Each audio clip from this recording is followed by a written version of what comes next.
Здравейте, сега ще ви покажем как да се сглобите комарник плесе вектор. Внимателно премахвате речфолиото.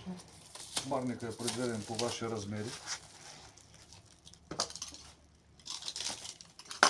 Просто трябва да се сглоби.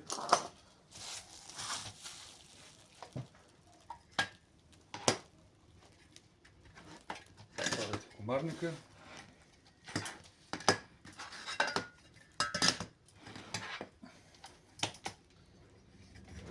Специфичното при този комарник е, че има ролков механизъм, който внимателно трябва да видите, за да не застава въженцето под ролката и между профила, трябва да си мине над ролката от външния край. Когато е така, просто му слагате, изглобявате касата по широчина. По същия начин от другия край ролката, ролковия механизъм, въженцето трябва да мине отгоре.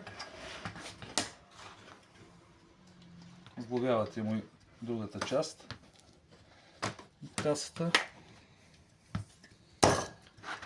след което сглобявате касата по височина.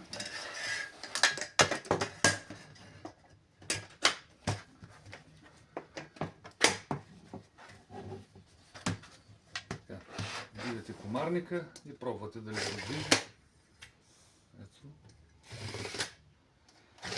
Тези въженца не се режат, оставят се някъде, може зад профила да ги оставите.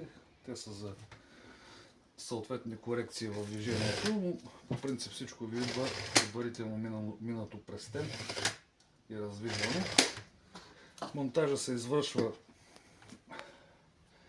с директен монтаж през тези отвори технологични на главите с глобки. Трябва да имате достъп отвън. Може да бъде с ляво отваряне, обръщате го, с дясно отваряне. Това е комарник.